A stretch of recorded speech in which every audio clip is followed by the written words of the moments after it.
역사를 잊은 민족에게 미래는 없다. 단지 신채호 선생께서 본인의 저서인 조선 상고사를 통해 민족사에 대한 교육이 얼마나 중요한지 강조했던 문구입니다. 그럼 역사를 기억하는 방법은 어떤 것들이 있을까요? 우리 민족이 어떻게 살아왔는지 학습하는 방법도 있겠지만 우리 선조들이 남긴 소중한 유산을 보존하는 것 또한 중요하겠죠. 그러나 전쟁의 아픈 역사를 가진 한국은 너무나 많은 문화재를 빼앗겼습니다. 현재 공식적으로 확인된 해외 유출 문화재는 74,000점. 소재 파악이 힘든 개인 유물까지 합한다면 그 수는 훨씬 많을 것입니다. 공식적으로 대한민국이 건국된 1948년 이후 한국으로 반환된 문화재는 겨우 5,000점에 불과합니다. 아직 돌려받아야 할 문화재가 너무나 많죠. 1972년 파리에서 열린 고서 전시회에 한 한국인 여성이 나타나 고성을 지릅니다. 이 여자의 한마디는 세계 역사를 뿌리부터 흔드는 충격적인 말이었는데요. 꼭 알아야 할 위인이기에 오늘 영상으로 남깁니다. 박병선 박사, 오늘은 이분을 뵙겠습니다. 1955년 한국전쟁이 끝난 직후의 대한민국은 아이들이 길거리에서 구걸하는 나라였습니다. 당시 서울대학교 역사학과를 졸업한 그녀는 프랑스 파리로 떠나기로 결심했습니다. 한국 여성 최초의 프랑스 유학 비자. 그만큼 그녀의 어깨는 무겁기도 했습니다. 떠나는 날 그녀에게 남긴 스승의 한마디.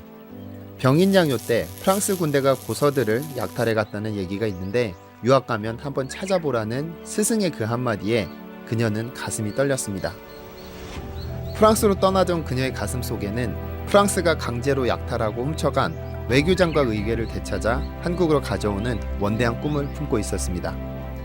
벨기에 대학과 프랑스 파리 7대학에서 역사학과 박사학위를 위해 매진하던 중에 1976년 프랑스 국립도서관으로부터 연구원으로 일해달라는 부탁을 받습니다. 조국을 떠나던 날부터 단 하루도 잊지 못했던 외교장각 의궤를 직접 볼 수 있는 소중한 기회를 얻게 된 것이죠. 도서관에서 근무하는 동안 틈날 때마다 고서를 뒤지고 또 뒤졌습니다. 하루 종일 쉬는 시간도 없이 동양 원서부의 모든 고서를 살펴보던 어느 날 그녀의 눈에는 아주 특별한 책이 보입니다. 중국 도서로 분류되어 아무렇게나 섞여 있었어도 왠지 특별하게만 보이던 그 책.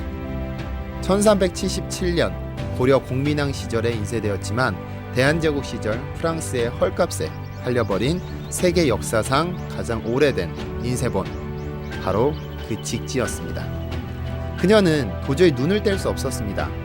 안타깝고 슬프게도 상관은 없었고 학원은 이미 첫 장이 찢겨버렸습니다. 고려에서 만들어낸 인류 역사를 통틀어서 현존하는 세계에서 가장 오래된 책, 그 금속활자 인쇄본이 프랑스에서 아무렇게나 방치되어 있었던 것입니다. 그때만 해도 프랑스라는 나라에서는 그 책의 가치를 전혀 모르고 있었습니다. 그러나 그녀의 연구를 통해서 인류 역사상 최초의 금속활자 인쇄본이란 중요한 사실이 알려지자 귀중본으로 분류돼 마치 자기들의 문화재인 양 보호하기 시작합니다.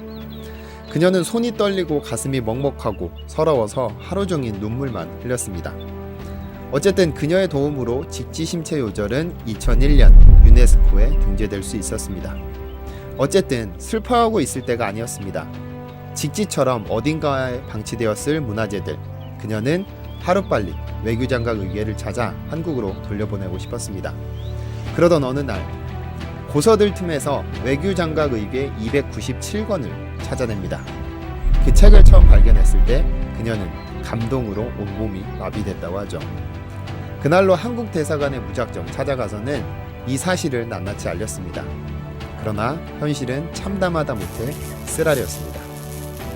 당시 한국 정부에서는 해외에 유출된 문화재에 대해서 전혀 관심을 보이지 않았었는데 오히려 왜 필요도 없는 골동품을 찾아내서는 외교 분쟁을 만들려 하냐며 타박하기 일쑤였었죠. 도서관에서 함께 일하던 직원들 역시 곱지 않은 시선으로 그녀를 바라봤습니다.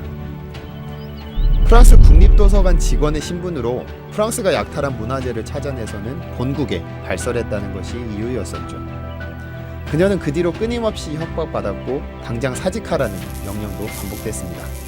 모든 것을 포기하고 싶었던 그때 그녀를 지탱해 준 것은 그 기록과 유산이 가진 조국과 역사에 대한 자긍심이었습니다. 결국 도서관을 그만둘 수밖에 없었고 동료들의 모진 눈총과 냉대를 견뎌내며 도서관 이용자 신분으로 열람을 신청했습니다. 10년의 세월 동안 한 권 그리고 또 한 권 그 목차와 내용들을 차근차근 정리하기 시작했습니다. 너무 힘들고 외롭기만 한 그 시절을 오로지 자긍심 하나로 버텨냈습니다. 아무도 인정하지 않았던 직지가 세계 최초 금속활자 인쇄본이라 밝혔던 지난날의 자부심을 양분 삼아 버텨냈습니다. 그때 그 시간을 견뎌내지 못했더라면 구텐베르크 41회 성서보다도 무려 73년이나 앞선 1377년에 만들어진 직지를 세상에 알릴 수도 없었을 것이고 세계에서 내로라 하는 학자들이 빼곡하게 들어찬 그 강당에서 그 사실조차 발표할 수 없었을 테니까요. 더불어 그녀는 한국 정부와 학계를 설득해서 문화재 반환운동을 촉구하기도 했습니다. 그렇게 외교장각이 한국으로 돌아가기를 바랬었죠. 그날이 오면 만세를 부를 것이라며 매일매일을 버텨왔습니다. 그리고 무려 56년이 지난 2011년 6월 드디어 외교장각 의궤가 한국으로 돌아오게 됩니다. 조국을 떠난 지 145년 만에 귀향.